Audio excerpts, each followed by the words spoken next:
Bonjour à tous. Bonjour. Bonjour. Alors, donc on continue sur les matériaux aujourd'hui, donc avec les matériaux conducteurs. Toc. Alors que je retrouve mes corrections. Voilà. Donc, vous allez voir, ça va aller assez vite, hein. Il y a que 3 exercices qui sont pas très longs. Donc, ce qu'on va faire, c'est que le premier exercice, c'est quoi? En gros, on va compter ça va être de la relation mathématique, en gros. Trouver la bonne formule pour calculer ce qu'on veut. Pour calculer la vitesse des électrons, en gros. La vitesse des électrons dans un champ électrique donné, et tout ça. Pour les 2 premiers exercices, et le troisième, c'est calculer en gros la résistance qui varie en fonction de la température. Donc, premier exercice, on a un fil de cuivre qui a un diamètre de 1,78 mm, une longueur de 10 mètres et qu'on met dans une pièce à 20 degrés. Et dans ce fil, on fait parcourir un courant de 10 ampères. Première question, on me demande quelle est la densité de courant dans mon fil.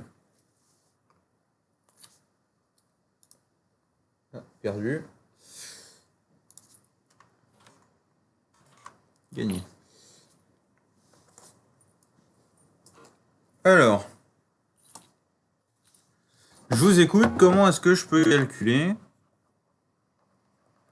la densité de courant dans mon fil? Déjà, la densité de courant, c'est quoi comme symbole? J. C'est J, ouais. Et J, il est égal à quoi? Le courant sur la surface. Ouais. Donc ça, c'est ça. Alors, la surface, elle est égale à quoi?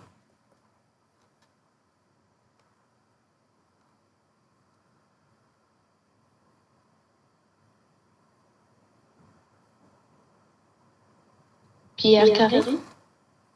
Ouais, sachant que ici, ce qu'on nous donne, c'est le diamètre, phi. Donc si j'écris en fonction de ça, ça va donner quoi? Pi sur 2, le tout carré. Voilà, donc on va mettre sur 4, comme ça le 2, il est passé au carré directement. Ça, et donc ça va nous donner J est égal à I, enfin 4I même, sur pi, phi carré. Et donc je vous laisse me faire le calcul.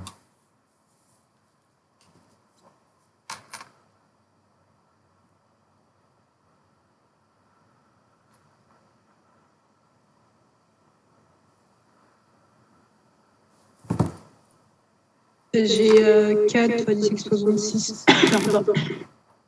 4 fois 10 puissance 6. Et l'unité, c'est quoi? Ampère par mètre carré. Ouais. Est-ce qu'il y en a qui ont la même chose ou pas?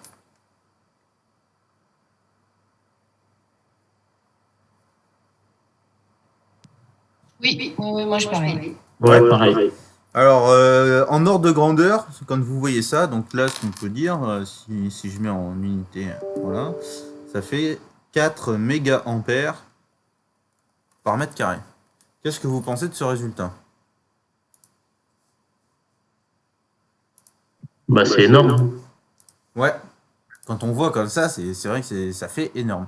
Alors après, ce qu'on va faire du coup, c'est que, je sais pas pour vous, mais moi, des fils qui ont une section de 1 mètre carré, j'en vois pas toutes les semaines.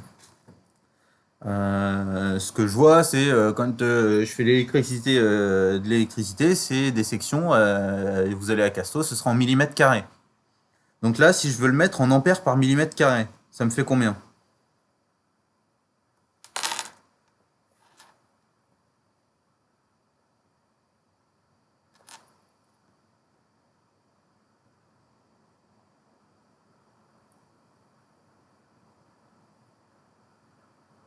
Mais ça fait pas 4 ampères par millimètre carré. Si, exactement. Donc quand on voit ça déjà, ça rassure un peu quand même, hein, au niveau des valeurs. c'est déjà beaucoup plus acceptable. Donc voilà, toujours essayer de se mettre dans un contexte où la valeur, on va pouvoir s'assurer qu'elle veut dire quelque chose. Donc ça, on est bon. Question suivante. On me demande combien d'électrons libres traversent la section du fil en 1 seconde. Sachant que la charge d'un électron, E, ça vaut moins 1,6 fois 10 moins 19 coulombs.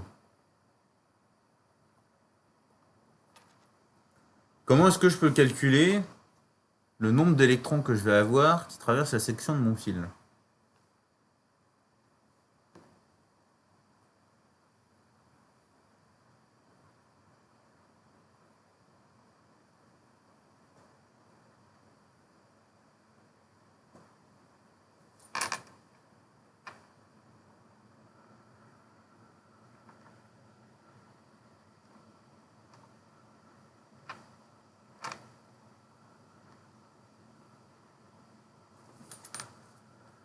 Le courant, si on revient à la définition du courant, en fonction de quoi on peut l'écrire? Sans pas la loi d'Ohm. Le courant, c'est quoi?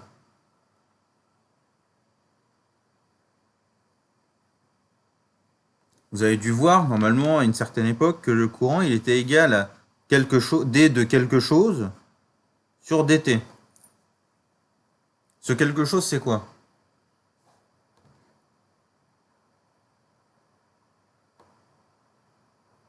Une. Ouais. Donc en gros, le courant, si vous voulez, c'est le nombre de charges qui va passer en 1 seconde. Donc si c'est le nombre de charges qui va passer en 1 seconde, on a peut-être moyen de calculer le nombre d'électrons, vu qu'on connaît la charge d'un électron. Donc, comment est-ce que je peux calculer ça? Mon nombre d'électrons. Si je dois écrire Q en fonction de la charge de l'électron et du nombre d'électrons, je l'écris comment?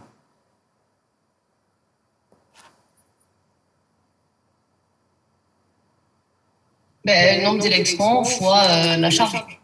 Voilà, NE. Ouais. Voilà. Donc en gros, ça va être tous les électrons qui vont passer pendant mon truc. Donc ça va être toute la... Comment je dis ça? En gros, les électrons, ils circulent dans les deux sens. Ils peuvent circuler dans les deux sens. Donc là, ce qu'on va faire, c'est le nombre d'électrons, la variation de la charge qu'il va y avoir. Donc c'est égal à ça. Non, c'est Q. Je dis n'importe quoi. Donc c'est ça. Donc ce qu'on va faire, c'est que I est égal à dq sur dt est égal, ça fait environ égal à delta q sur delta t. Mon delta t, il fait 1 seconde, c'est ce qu'on a dit. Mon delta q, bah, c'est ne moins 0, voilà, sur 1 seconde. Donc là, je vais pouvoir calculer ne est égal à, c'est combien? C'est 10 ampères? Ouais. Ouais. À 10. D'ailleurs, le E, on va peut-être pouvoir l'effacer, on va pas le mettre là. Hein. On va aller vite. Hein. 10 sur 1 moins 1,6 fois 10 puissance moins 19.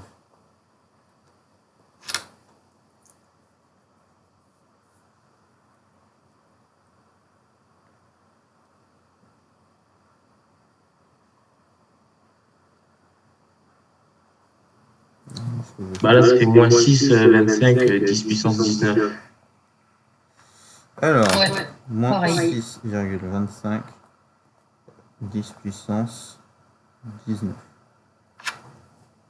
Ok, donc en 1 seconde, on a, bon, le moins, ça veut dire en gros dans quel sens il passe, si vous voulez. On va avoir 6,25, 10 puissance 19 électrons libres qui vont circuler. Question suivante. Donc là, c'est là ce que je vous disais tout à l'heure, c'est savoir manipuler les variables en fonction de ce qu'on veut obtenir. Hop, que je revienne là plutôt. Voilà. Donc on me dit, la mole, elle est définie comme la masse correspondant au nombre de nucléons. Pardon. Donc 1 kilomole, ça vaut 1000 moles. On me dit que le nombre d'atomes dans 1 kilomole, donc ce qui correspond au nombre d'Avogadro, ça vaut 6,025 10 puissance 26 kilomole moins 1. On me dit que le cuivre, il a un électron libre par atome, que sa masse volumique vaut 8920 kg par mètre cube et qu'il ait une masse molaire de 63,5 g par mol. Donc on me demande de calculer le nombre d'atomes contenus dans 1 mètre cube de métal et la densité volumique d'électrons libres. Donc déjà, on va, pour qu'on soit d'accord, la densité volumique d'électrons libres, ça veut dire quoi?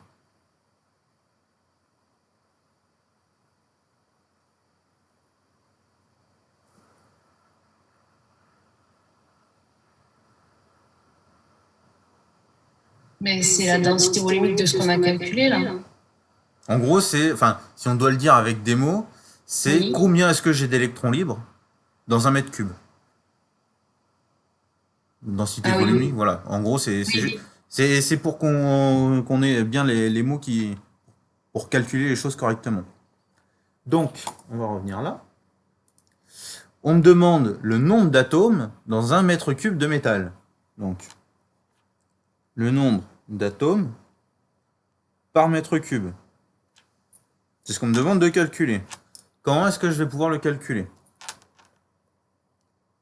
Donc, les grandeurs qu'on m'a données, c'est le nombre d'Avogadro, qui est égal à 6,025 fois 10 puissance 26 kilomol moins 1. On m'a donné la masse volumique, ρ, qui vaut 8920 kg par mètre cube. D'ailleurs, je ne vais pas mettre ρ comme ça, je vais mettre ρm pour dire ρ, que c'est la masse volumique, parce qu'après on a la résistivité aussi qui va venir en compte. Donc ma masse volumique c'est ρm, et j'ai une masse molaire, grand M, qui vaut 63,5 grammes par mol. Alors, première question déjà, donc ce que je vais calculer c'est mon nombre d'atomes par mètre cube. L'unité ça va être quoi?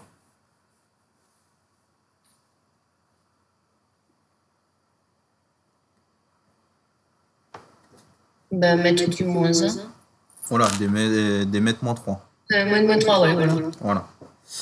Donc ça va être mon unité. Donc avec les données que j'ai là, Avogadro, la masse volumique et la masse molaire, faut que j'arrive à obtenir des mètres moins cubes. Mais alors, je vous écoute, comment est-ce que je peux faire ça?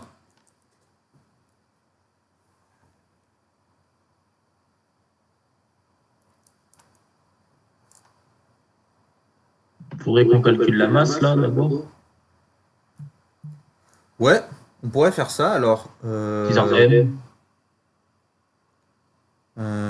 alors, on va faire ça. La masse M, elle est égale à quoi? Eh bien, M sur Na.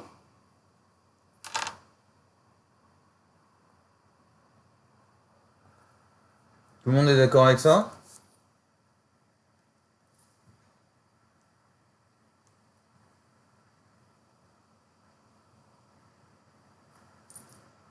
Oui, ça me semble.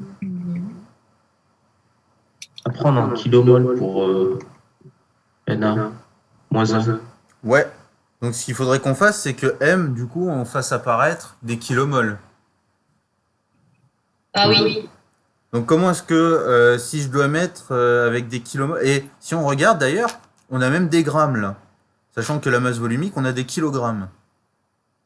Est-ce qu'on ferait pas mieux de mettre ça en kilogrammes par kilomole? Et si. Et alors, ça ferait combien? Si je le mets en kilogrammes par kilomole. On fait fois 1000. Ah, c'est la même chose. En fait, tu fais fois 1000 et tu divises par 1000. Parce que tu mets des Ben kilos ouais. au-dessus et en dessous. Donc ça fait Ah exactement oui, la mais même ça chose. revient même, oui. Voilà. Donc M sur NA. Donc ça nous fait du 63,5 sur 6,025 fois 10 puissance 26. Et ça, l'unité, ça va nous faire donc des kilogrammes.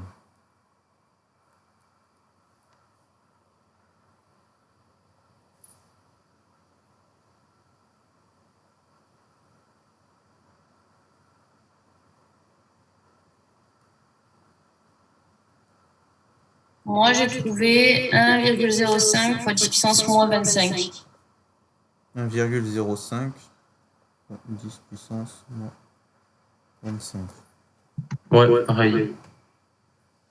Ok, ça. Que je réfléchisse 2 secondes. Oui. Et donc après, mon nombre d'atomes, je le calcule comment?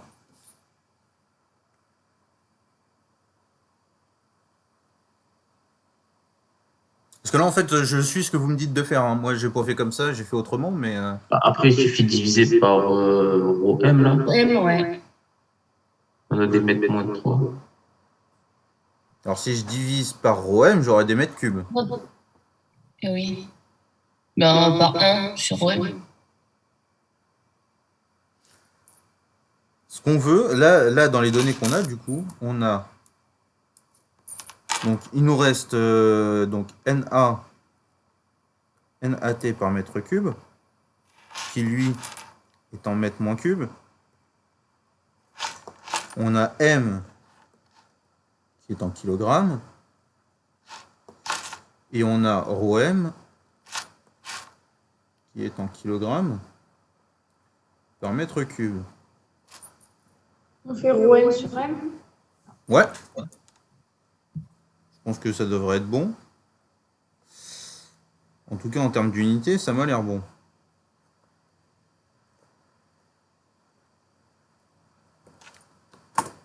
Que je vérifie la valeur, si c'est bien ce qu'on est censé trouver quand même.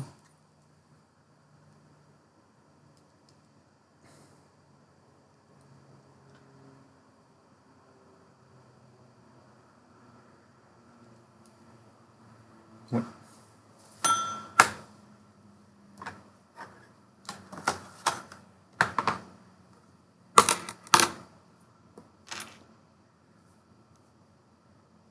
Ça fait 8,5 fois 10 puissance 28.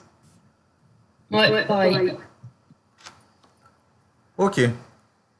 Donc ça, c'est bien. Donc la question donc ça, c'est la première question. Donc le nombre d'atomes de cuivre dans un mètre cube de métal. Et ensuite, on me demande la densité volumique des électrons libres.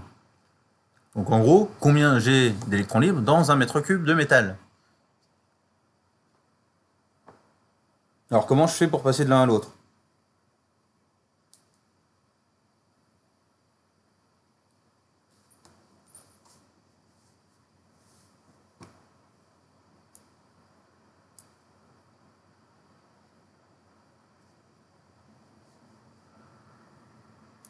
Regardez dans le sujet ce qu'on vous dit.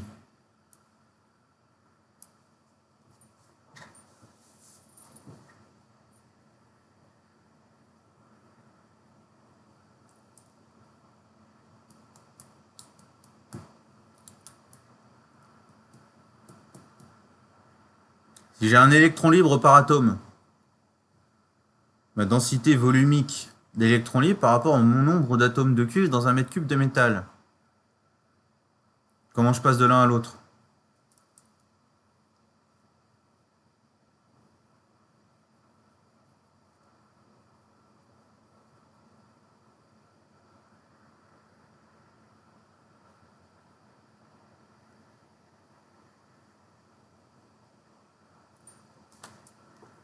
Ben, il y a autant d'électrons libres que d'atomes. Exactement.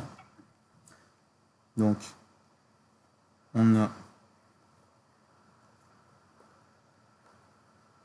un électron libre par On voit pas atome. l'écran, monsieur. Ah, pardon. Merci. Hop, par atome. Donc notre n atomes par mètre cube est égal à mon nombre d'électrons par mètre cube. Et ici, je regarde dans mon sujet, à la fin de la question 1.3, on me dit on considérera pour la suite de l'exercice une densité volumique d'électrons libres de 8,45 10 puissance 28 mètres moins cube. Sachant que nous, on a 8,5, donc on est bien dans le bon ordre de grandeur.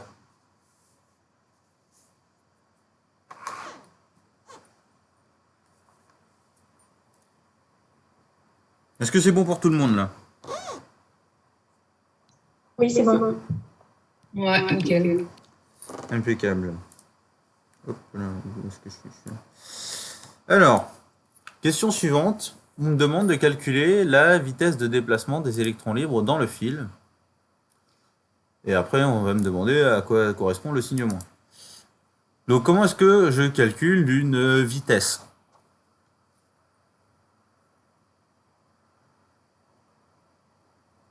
Question toute bête, hein. Une vitesse, vous la calculez comment? Distance sur temps.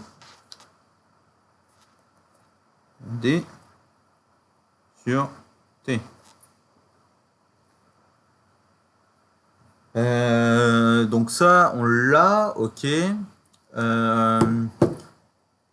Ensuite, comment est-ce qu'on pourrait calculer, du coup, cette vitesse d'électrons libres dans le fil? À votre avis, sur quoi, sur quelle relation est-ce qu'on pourrait se baser?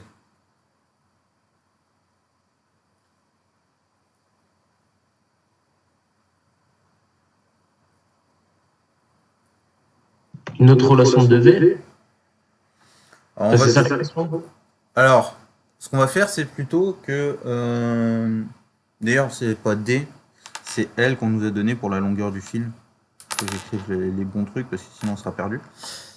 Ce qu'on va faire, c'est plutôt partir de ce qu'on a écrit déjà sur le courant. Sachant que vous vous doutez bien que si on a calculé une densité volumique d'électrons libres, c'est peut-être pas pour rien. Donc il doit y avoir cette densité volumique d'électrons libres qui doit apparaître.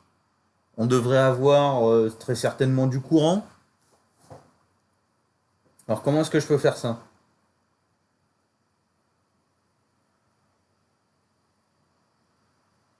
Mon courant, si je veux l'écrire, avec cette grandeur-là, mon NE par mètre cube. Comment est-ce que je l'écris?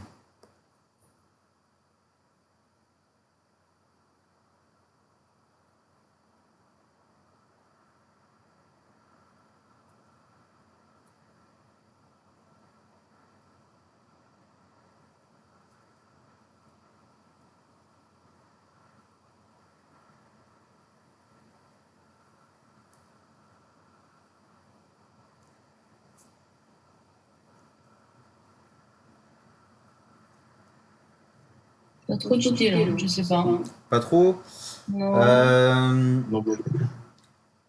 En gros, ce qu'on peut calculer, c'est... On sait que combien on a d'atomes, d'électrons, enfin d'atomes d'électrons, n'importe quoi. On sait combien on a d'électrons libres dans un mètre cube. Le volume du fil, on peut le calculer, on est d'accord. Je connais la section, je connais sa longueur. Donc je peux connaître le nombre je peux remonter au nombre d'électrons libres que j'ai dans tout le fil. Ok. Ensuite, qu'est-ce que je peux faire? Ben, si je connais le nombre d'électrons libres que j'ai dans mon fil et que je regarde par rapport, comment dire, la charge que ça fait, je multiplie par le nombre d'électrons. Ça va me faire une charge totale. Regardez. Si j'écris nombre d'électrons par mètre cube, je vais écrire un peu plus grand pour que ça ce soit bien en petit. Si je le multiplie par le volume, donc là en unité je vais avoir un nombre d'électrons qu'il y a dans mon fil. Ça, si je le multiplie par la charge de l'électron, j'ai une charge globale. On est d'accord que ça, quelque part, c'est égal à 1 Q.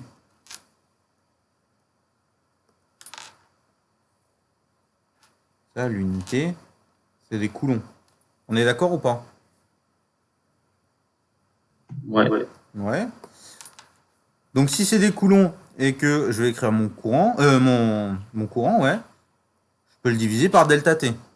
Et là, en termes d'unité, je suis bon. On est d'accord? Ouais. Ok. Non, j'ai pas compris. Coulomb par seconde? Ouais, le courant, c'est des coulombs par seconde. Ok, très bien. Ben alors, c'est bon. Regarde, c'est ce qu'on a écrit tout à l'heure. On a écrit I est égal à dQ sur dt. Ça fait bien des... Si on regarde, c'est bien des coulombs par seconde. Ah oui, oui, ok. C'est bon. Mon volume, du coup, je sais que c'est ma section fois la longueur de mon fil.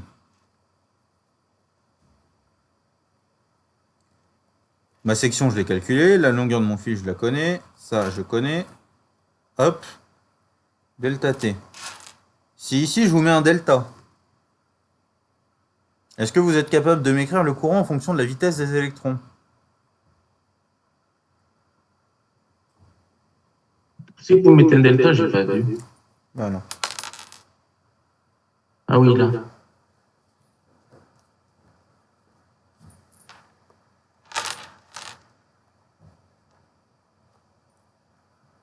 Au final, ça, c'est égal à V. Oui, on remplace ça par V, on fait fois V. Voilà. Donc I est égal à NE par mètre cube fois S fois V fois E, qui nous donne V est égal à I sur NE par mètre cube fois S fois E.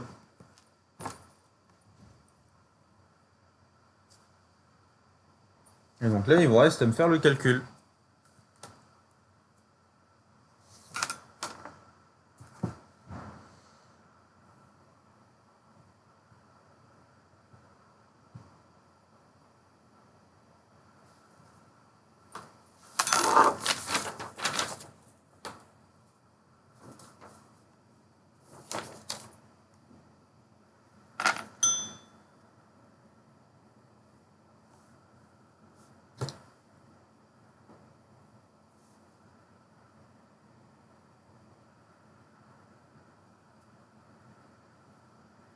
Et prenez bien 8,45, 10 moins 10,28 pour le N.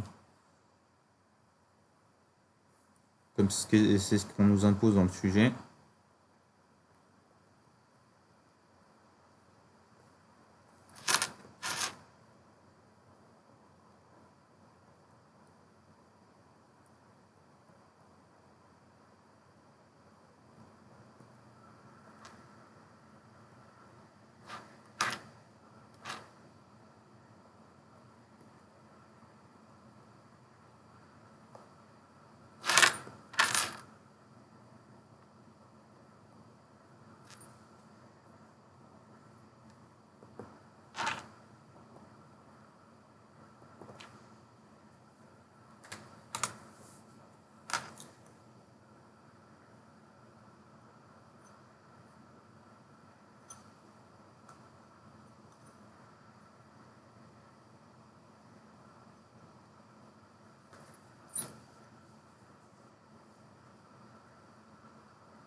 On a quelque chose d'extrêmement faible là, du coup.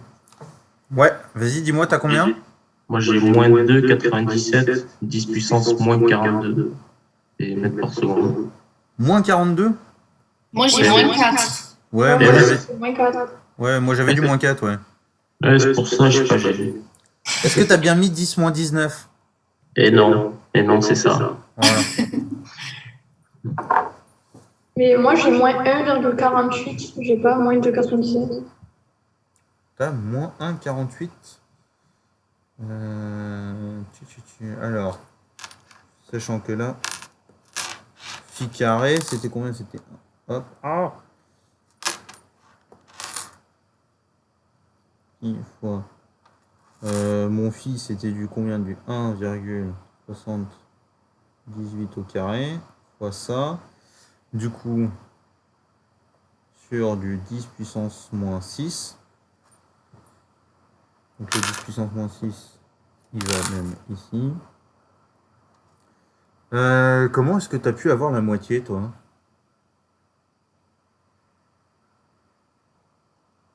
Non, c'est bon, je trouve mon erreur. C'était quoi? Pour le rayon, en fait, j'avais divisé par 2 au lieu de par 4. D'accord. Ok. Donc on a donc cette vitesse. Donc même si c'est pas du 10 puissance moins 42, on est quand même à des vitesses qui sont extrêmement lentes. Parce que là, en gros, on est à environ moins 300 microns par seconde. Donc effectivement, bah, en fait, les électrons libres, on se rend compte qu'ils vont pas à des vitesses faramineuses, quoi. Et le signe moins, comment est-ce que vous l'expliquez ça? Ben, c'était comme le sens du courant, non? C'est ça. En fait, les électrons, ils vont dans le sens opposé au courant. Ouais, c'est ça. Ok, bon, bah si ça c'est bon, c'est impeccable. On va passer à la suite, hein. Question 1.5. Donc on me donne la résistivité du cuivre à 20 degrés. Rho à 20 degrés, qui vaut 1,72 micro-ohm centimètre. Et on me demande de calculer la résistance du fil.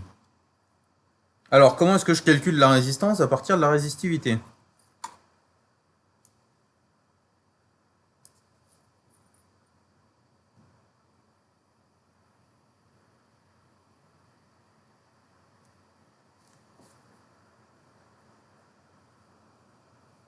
Mais il suffit de diviser par la longueur.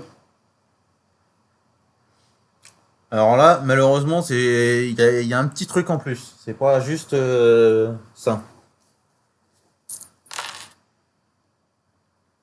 Alors, R, c'est la résistivité fois la longueur divisé par la section. La résistance de votre fil, de votre matériau, elle est fonction de la section aussi, que vous allez avoir. Donc ici, la longueur vous l'avez, la section vous l'avez. Donc ben, ça nous fait du ρ à 20 degrés fois L sur S pi carré et là fois 4. Il ne vous reste plus qu'à faire le calcul.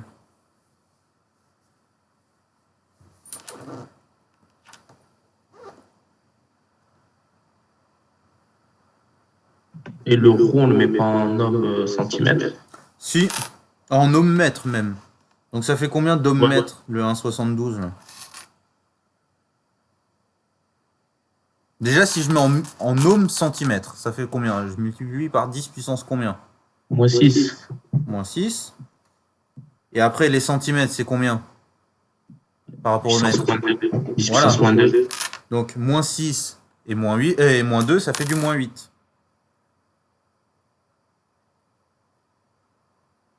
Ok?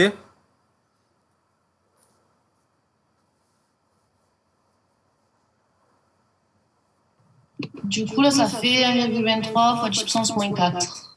1,23 10 puissance moins 4 ohms. C'est beau pour tout le monde?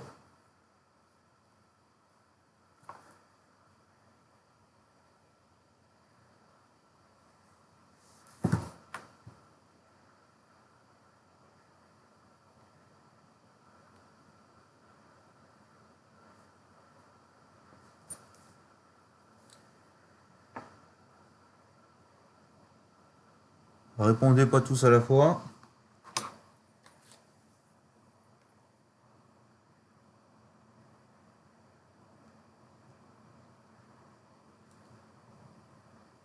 Moi, j'ai pas ça. Alors, t'as combien? Non, je sais pas. J'ai 7, c'est 72. 7 fois combien? 10 moins 2? C'est 72, ouais. Moi aussi, j'ai ça. Ouais. Moi, c'est ce que j'ai aussi. Ouais, c'est bon, j'ai oublié le carré en fait. Pour le. Pour le phi? Ouais. Ok, donc ça, c'est pas bon. Donc on a, ça fait environ 70 milliohms. Alors, qu'est-ce que vous pensez de cette valeur?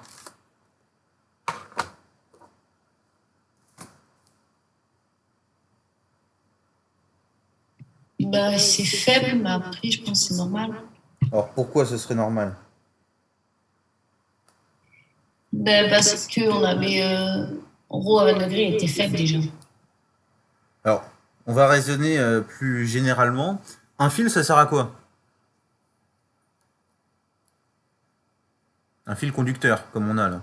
À faire passer du courant. Voilà. Donc le but, c'est qu'il ait la résistance la plus faible quand même, parce que s'il a une résistance trop forte, bah, on va tout avoir en perte et rien avoir au niveau de notre charge. Donc c'est tant mieux qu'on ait une résistance qui soit très faible. Ok. Tac, on me demande ensuite la valeur du champ électrique appliqué aux électrons libres dans le fil et la chute de tension aux bornes du fil. Alors, comment est-ce qu'on calcule tout ça?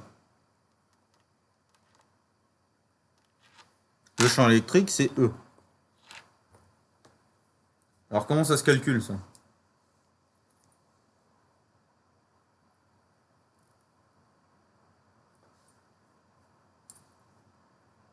En gros, on me demande E et U.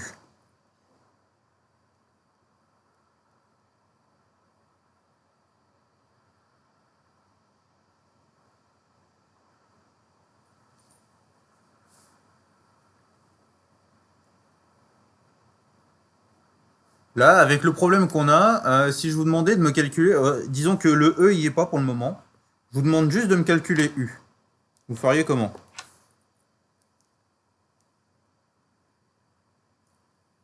La chute de tension U. Harry? Voilà, on a une résistance, on a un courant. Donc ça me fait combien en chute de tension, ça?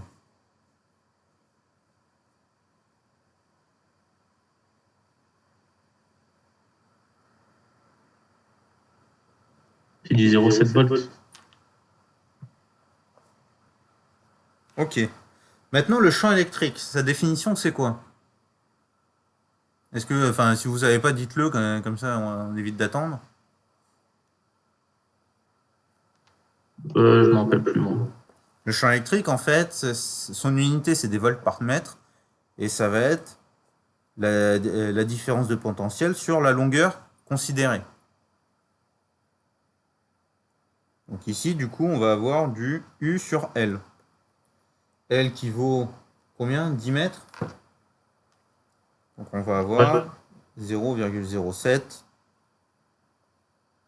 volts par mètre.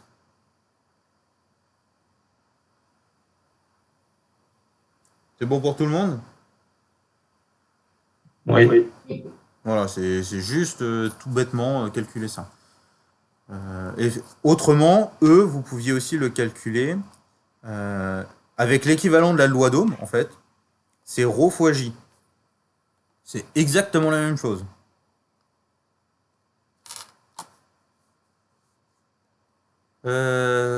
Ok, donc ça c'est bon. On me demande ensuite de calculer la puissance électrique dans le fil. Enfin, dissipée dans le fil, pardon.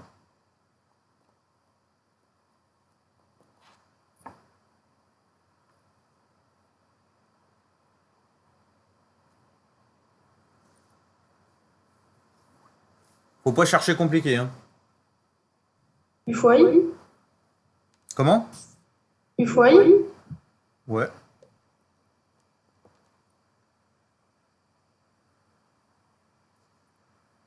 Là, ça fait 7 du coup. Alors, c'est vrai qu'en général, c'est la même chose, hein. Mais c'est vrai qu'en général, quand on parle des puissances dissipées, donc des pertes, on va plus écrire RI carré. Mais, enfin, de toute façon, vu que U égale RI, c'est la même chose. Mais en général, on écrit plus souvent RI carré.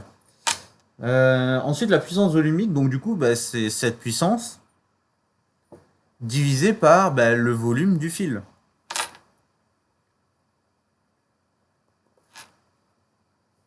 Et le volume du fil, on avait dit que c'était donc la section pi carré sur 4 fois L.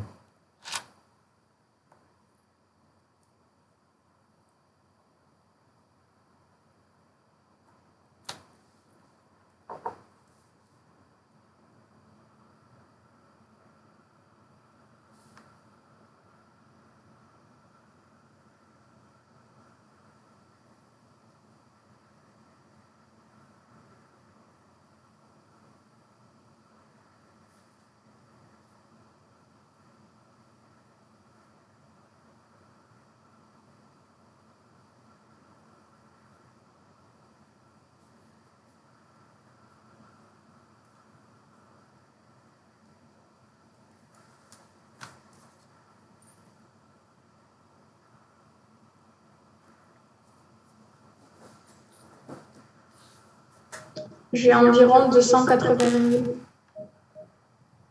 Pareil. 280? 1. Ouais. Et l'unité, c'est quoi? 298 après. 280 et 298, c'est ça? Oui, ouais, c'est ça. Donc, environ 281 kW par mètre cube. Tout le monde est à peu près pareil? Ouais, c'est bon. Ouais, impeccable. La question suivante, ça concerne le calcul de la mobilité des électrons libres et le temps nécessaire à un électron libre pour parcourir la longueur du fil. Plutôt que de vous laisser chercher pendant 4h30 dans votre cours, la vitesse, enfin la mobilité des électrons libres, c'est mu, et la relation, c'est V, la vitesse des électrons, qui est égale à mu fois le champ électrique.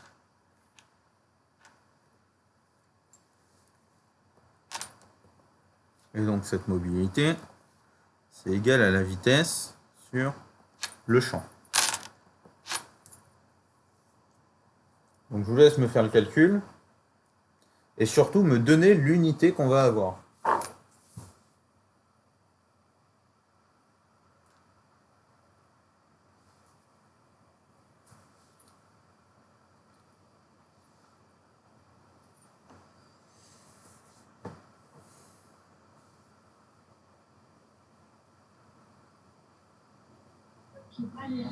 Je trouvais 4285,7 mètres par seconde volt. Le volt, il est au-dessus ou en dessous?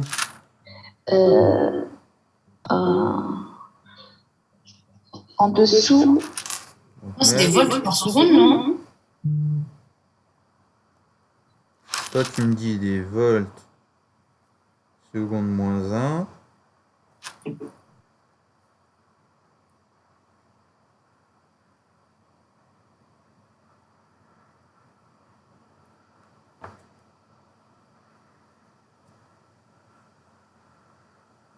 Alors déjà, sur la valeur, j'ai quand même un léger doute. Oui, moi, j'ai pas ça. Moi, j'ai moins 0,004. Ouais, parce que déjà, enfin, le 4, 285, ça, je pense que c'est bon. C'est la virgule. En fait, je pense que tu n'as pas mis 10 puissance moins 4 pour la vitesse. Je pense, Et que le tu as moins mis, aussi. je pense que tu as mis 10 puissance 4. Donc en fait, ouais, et il y a le moins. Mais le moins, on s'en fout en fait. La mobilité, c'est une valeur Ah oui, absolu. absolue. Ouais. Par contre, je pense que c'est du 4 285 que tu dois avoir, toi, à peu près, non?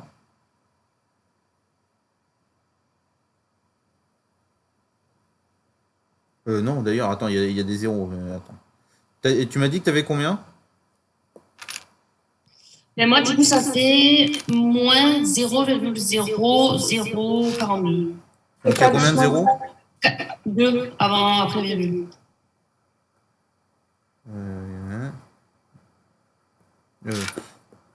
10 puissance moins 2, c'est ça?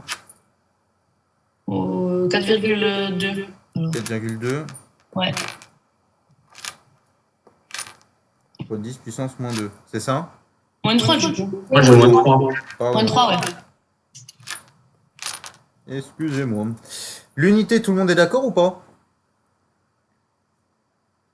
Enfin, personne n'est d'accord d'ailleurs pour le moment. J'ai deux propositions et du coup, il y en a au moins une des deux qui est fausse. Hein.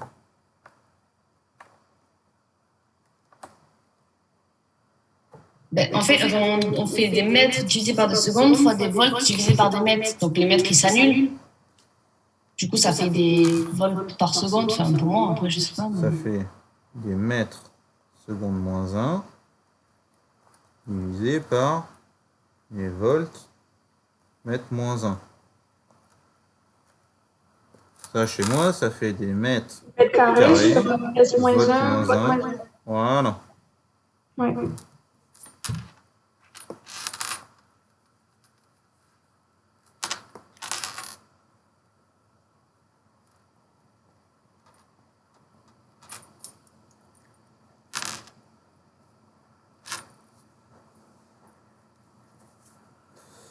Ok, et donc du coup, le temps pour un électron, donc en fait c'est delta t, c'est la longueur du fil sur la vitesse.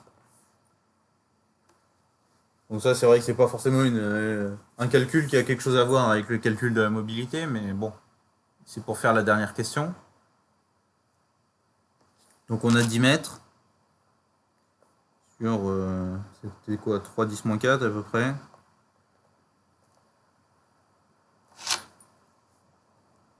Ça fait moins 3,4, 10 moins 4. 3,4. 10 moins 4 ou 10 4? Moi, j'ai 10 moins 4. C'est 10 puissance 4. Ouais, parce Ah, moi, que le j'ai moins 10 4 il est au Ah dénominateur. oui, je me suis trompée, j'ai pas mis en bas. Non, c'est 10 4. 10 puissance 4 secondes. Et ça, de ce que j'ai écrit, ça fait environ 9 heures. Donc là, bon, du coup, c'est la question 1.9. Je vais pas l'écrire, je vous laisserai noter. On me dit que, enfin, on constate que le temps qu'un électron il a besoin pour parcourir le fil, il est long. Effectivement, 9 heures pour faire 10 mètres, c'est assez long.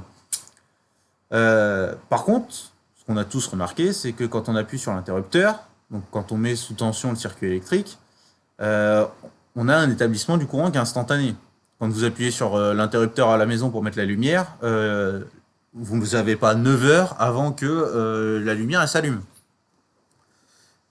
Comment est-ce que vous expliquez du coup la différence de ces deux phénomènes qui semblent se contredire? Le fait qu'un électron émette énormément de temps pour parcourir cette longueur, mais le fait que instantanément, quand on ferme le circuit, on a établissement du courant.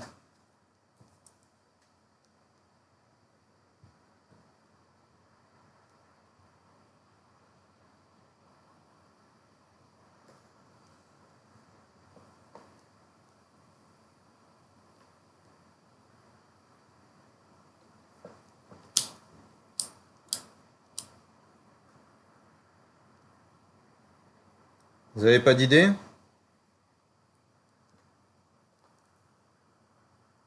Bah, les électrons, ils doivent pas se déplacer, en fait. Ils doivent rester. En fait, enfin, si on va faire, c'est une façon très très simplifiée de voir les choses. On est bien d'accord que pour créer du courant, l'électron, il n'a pas besoin de parcourir tout le fil. Il suffit qu'il se déplace un tout petit peu. On a un dQ sur dt.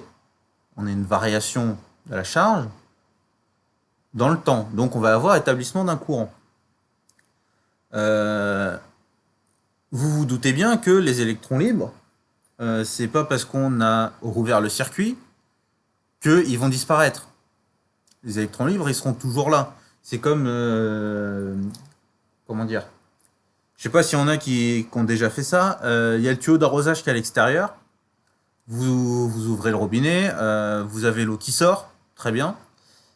Et vous refermez le robinet et vous débranchez le tuyau. Si vous regardez, vous allez avoir de l'eau dans le tuyau. Bah là, en fait, c'est un peu pareil. Si vous voulez, le tuyau, c'est mon fil. L'eau que j'ai dans le tuyau, c'est mes électrons. Et c'est ce qui fait que j'ai toujours, en fait, il y a toujours des électrons dans mon fil. Et le fait de fermer le circuit, ça va les faire se déplacer. Mais ces électrons, ils seront toujours là. Ils seront toujours présents. Est-ce que c'est clair ou pas? Ouais. Ouais. Sinon, après, sur le corrigé que je mettrai sur Moodle, c'est expliqué un peu différemment. Peut-être que vous comprendrez mieux. Et sinon, ce sera toujours une question à poser à la rentrée. On va passer à la suite. Donc là, exercice assez simple. Hein. On a sur une ampoule à incandescence, donc le filament il est en tungstène. On alimente à 50 Hz sous 230 volts. Le filament il fait 10 cm de long. Et sa température est de 2000 degrés Celsius. On connaît sa résistivité à la température ambiante. On connaît son coefficient de variation de la résistivité avec la température. Et le nombre d'électrons libres par mètre cube. va falloir calculer 3 trucs.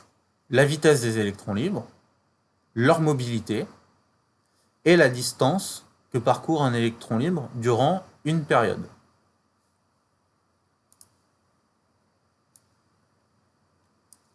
Bon, déjà, on est d'accord qu'on n'a pas besoin de redémontrer le calcul pour calculer la vitesse des électrons libres lorsqu'on a le courant.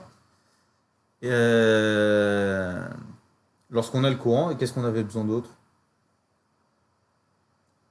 On avait besoin du courant, du nombre d'électrons et de la section. Est-ce qu'on a la section là-dedans? Non. Comment est-ce qu'on fait du coup? Ah oui. Donc V, on avait que c'était I sur NS, enfin N. Le nombre d'électrons par mètre cube fois la section fois la charge d'un électron. On est d'accord? Ça, c'est ce qu'on a calculé tout à l'heure. Ensuite, la différence de tout à l'heure, c'est que là, j'ai la tension. J'ai la résistivité, mais j'ai pas le courant. Comment est-ce que je peux calculer mon courant?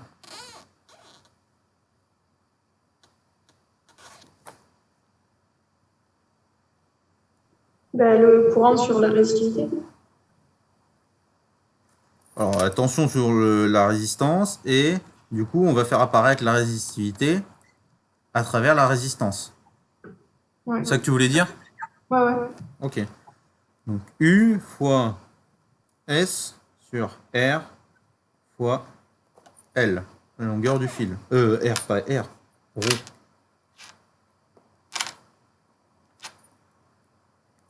Et donc ça, si je remplace, je vais avoir V qui est égal à U fois S sur NE par mètre cube fois S fois E fois ρ fois L. Hop, du coup, j'ai plus besoin de ma section. J'ai directement U sur NE par mètre cube fois E fois ρ fois la longueur du fil. Ce qu'on nous a dit, c'est que la température du filament, elle est de 2000 degrés. Et qu'on nous a donné que la résistivité à 20 degrés. Donc il va falloir qu'on calcule la résistivité à cette température-là. Donc ça, je vous donne la formule parce que je ne pense pas que vous l'avez forcément vu en cours. Donc en fait, la résistivité pour une température donnée... Alors, il y a une condition que je vais écrire juste après. C'est la résistivité à une température connue, T0, facteur de 1 plus alpha, T moins T0. Et ça, on peut l'écrire. C'est valable lorsque on a une variation linéaire de la résistivité. Parce que ça, c'est juste une bête droite. Hein. Ok. Donc là, on a la relation ρ à T0, bah, on le connaît. C'est nos 55 nano-ohms mètres. Alpha, on le connaît. Grand T, c'est nos 2000 degrés. Donc du coup, j'ai plus qu'à insérer cette expression dans le calcul de V. Et j'ai tout ce qu'il me faut pour calculer V.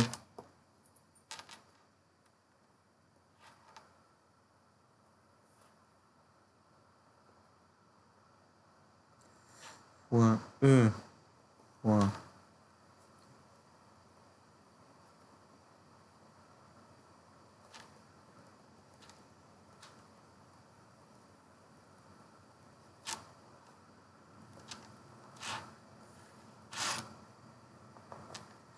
avec T égale 2000 degrés C et T0 égale 20 degrés C.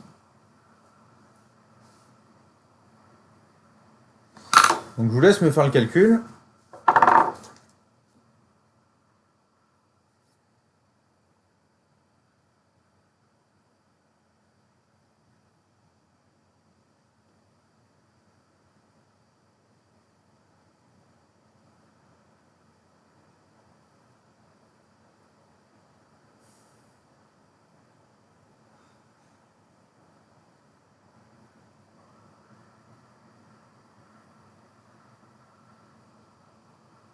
Monsieur, Oui.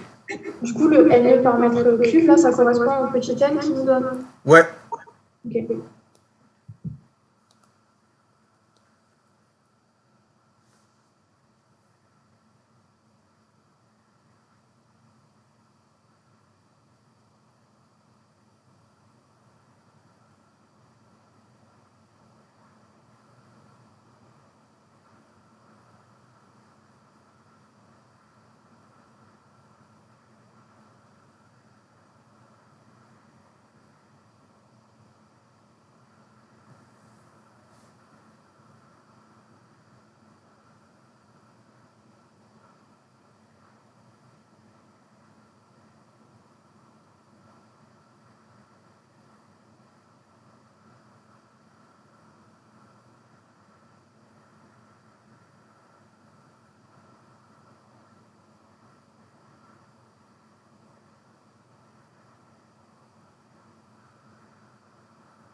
Et alors, il y a quelqu'un qui a une valeur?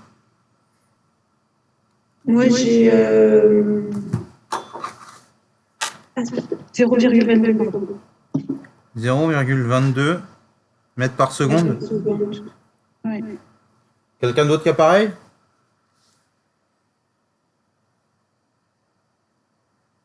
Moi, non. Déjà, j'ai un truc négatif. Moi Ouais. aussi, j'ai moins 0,2. Moins 0,2 Ouais. mètres par seconde. Derrière le 2, t'as quoi? En fait, j'ai 19,5.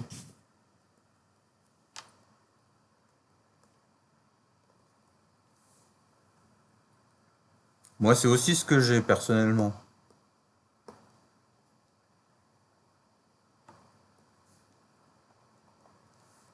Non, je sais pas d'où elle peut venir ton erreur. Parce que là, l'erreur est vraiment faible. Je sais pas d'où ça peut venir du coup. Il y a peut-être un chiffre que tu as oublié d'écrire ou quelque chose, mais là, je le vois pas. Après, moi, j'avais calculé le euro à part. Peut-être c'est pour ça aussi. Ah, du coup, tu as une erreur d'arrondi en plus, peut-être, ouais. Peut-être. Ok, donc ça nous fait environ moins 195 mm par seconde. Donc on a quand même une vitesse qui est un peu plus élevée que tout à l'heure. Hein. Lié au fait que la tension n'est pas la même. Ça, ok. La mobilité de mes électrons libres. 2.2. Donc on avait dit mu c'est égal à V sur E.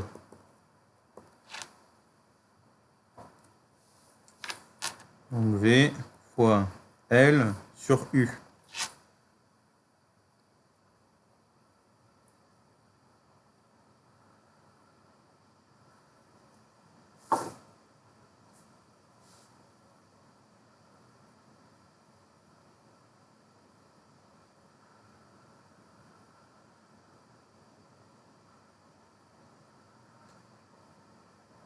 J'ai moins 8,5 fois 10 puissance moins 5. Alors comme tout, enfin on va mettre en valeur absolue. 8,5 fois 10 puissance moins 5. ok, et c'était des mètres carrés, volt moins 1, seconde moins 1. J'ai quelqu'un d'autre qui a la même chose ou pas?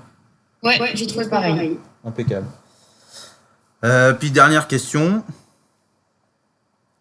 Donc la distance x parcourue, donc x c'est égal à quoi? C'est v sur V fois T. Oui, c'est ça. Pendant une période c'est T. Sachant qu'on a la fréquence. Et V sur F.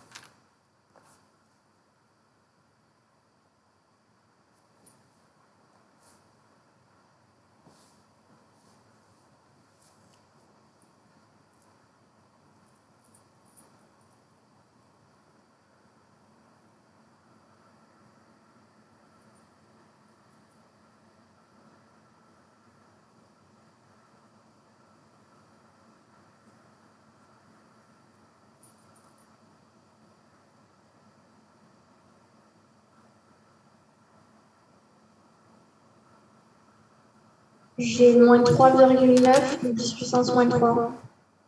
Donc 3,9 mm du coup. Ouais. Ok. Voilà. Là c'est bon. Bon, en gros cet exercice-là, c'est juste de l'application numérique. Il n'y a pas grand-chose de compliqué là-dedans. Dernier exercice, par contre, il va falloir réfléchir 2 secondes. Donc on le met là. Alors, exercice 3. On va travailler sur l'échauffement d'une machine électrique. Et on nous dit que cet échauffement il peut être déterminé en mesurant la résistance d'un enroulement à froid lorsqu'on connaît la température, et de nouveau lorsque l'enroulement est chaud. On nous dit que l'inducteur shunt d'un moteur de 500 kW, qui a été arrêté pendant plusieurs jours, il possède une résistance R1 qui vaut 44,6 ohms, sachant que la température ambiante est de 23 degrés à ce moment-là. Puis, lorsque la machine est en marche, à une température de 28 degrés, la résistance de l'inducteur et de R2 est égale à 59,5 ohms. Donc, on me dit que l'inducteur est en cuivre, dont le coefficient de variation de la résistivité vaut alpha égale 3,93 10-3 Kelvin-1. Information importante, on me dit qu'on néglige la dilatation de l'inducteur avec la température. Puis on me demande de calculer la température de l'enroulement et l'échauffement de l'inducteur. Alors, à première vue, qu'est-ce qu'il faudrait qu'on fasse comme calcul? Qu'est-ce qu'on va avoir besoin comme relation déjà?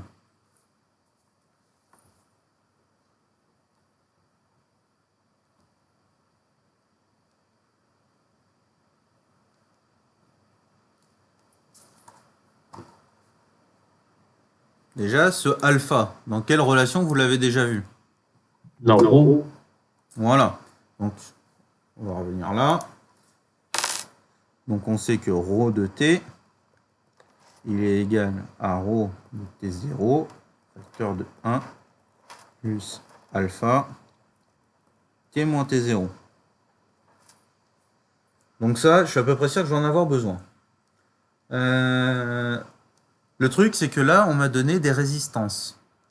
Et donc, les résistances, je le sais, c'est égal à ρ, L sur S. Ensuite, on m'a donné une information importante. On m'a dit qu'on allait négliger la dilatation de l'inducteur avec la température. Qu'est-ce que ça veut dire, ça?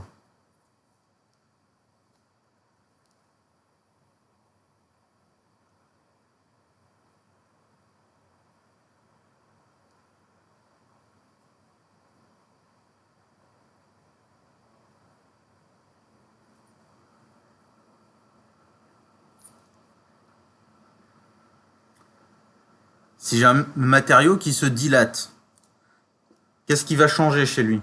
La dilatation, ça veut dire quoi? Physiquement, c'est quoi la dilatation? La section qui va changer. Voilà, c'est les grandeurs géométriques. Donc c'est L et S, ça veut dire que ça changerait, sauf que là, on nous dit qu'on le néglige. Donc du coup, ce qu'on va pouvoir mettre, c'est comme on néglige la dilatation, on va pouvoir écrire la résistance en fonction de la température, de la même manière qu'on écrit la résistivité en fonction de la température. On va pouvoir écrire que c'est la résistance à une température, facteur de 1 plus alpha, t moins t0. Est-ce que ça va à tout le monde déjà jusque-là? Moi, je veux bien que vous expliquiez, Ouais. s'il vous plaît. Alors j'écris juste ça car on néglige la dilatation. Bon, cette étape-là, je suppose que c'est bon. Ces deux étapes. Ouais, c'est bon. Ok. Le fait de dilater, en gros, ça veut dire que ton matériau, par exemple, on est à T0. Si je me mets à une température T plus delta T plus T0, mon matériau, il va changer de dimension. On est d'accord? On va avoir une variation ici du delta X, du delta Y, et éventuellement sur la profondeur du delta Z. Ici, on nous dit qu'on néglige la dilatation. Donc ça veut dire que delta X est égal à delta Y, est égal à delta Z, est égal à 0. Mon matériau, quel que soit, s'il est à 0 degré ou à 4 millions de degrés, il a la même taille. Donc ça veut dire que L et S, ils sont constants en fonction de la température. Et si j'écris ça, donc ce que je peux écrire, c'est que L et S, du coup, ils ne bougent pas. Et je peux écrire que ça fois ρ à T0, facteur de 1 plus alpha T moins T0.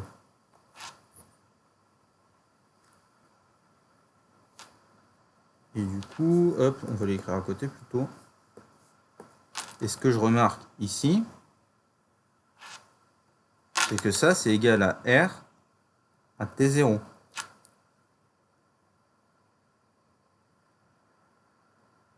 C'est plus clair ou pas?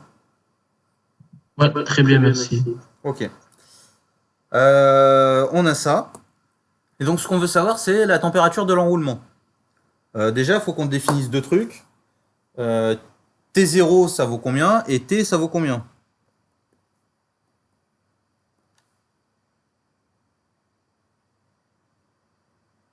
T0, c'est 23 degrés. Ouais. Et l'autre, 28. Et non. Ah, T, c'est justement, c'est ce qu'on cherche. La température de l'enroulement. ouais, ok. Ok. T0, en fait, on peut dire que c'est 23 degrés parce qu'on nous a dit que la machine, elle n'a pas fonctionné pendant plusieurs jours.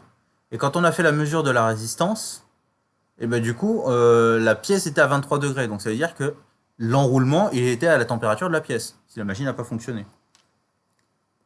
Donc là, on a R à T0 qui vaut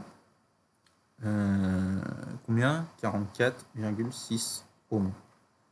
Et autant on ne connaît pas T, par contre on connaît la résistance à cette température T. On sait c'est 59,5 ohms. Donc là, si je regarde mon équation, alpha je le connais, c'est une donnée du sujet. Donc j'ai tout ce qu'il faut pour pouvoir calculer T. Donc là, pendant que je l'écris, je vous laisse faire de votre côté. Si vous voulez le faire mathématiquement sans regarder ce que je fais, c'est pas plus mal. Et vérifier à la fin qu'on a bien la même chose.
J'ai trouvé pareil, monsieur.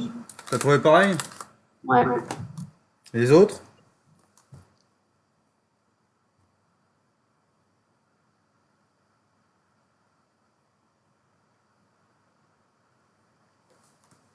Ouais, pareil. Pareil. Bon, c'est pas plus mal si on trouve tous pareil de toute façon. Ok. Donc là, on a la température. Ce qu'on a, c'est la température de l'enroulement. Donc qui est de 108 degrés Celsius. Donc il y a une deuxième partie à la question, c'est l'échauffement de l'inducteur. L'échauffement de l'inducteur, ça veut dire quoi?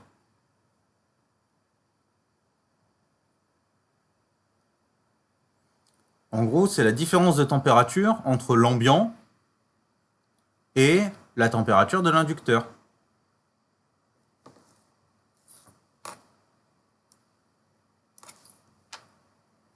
Donc ce delta T est égal à T moins T ambiant.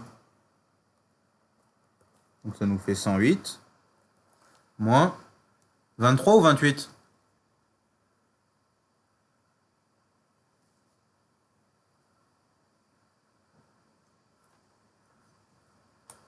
23, non? Alors quand Moi, Combien? je dis 28. Toi tu dis Moi, j'aurais dit 28. 28. Ouais. Les autres?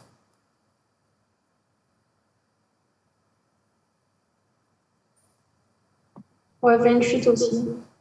En fait, si tu regardes, la température T, on l'a calculée lorsque la machine elle était en marche.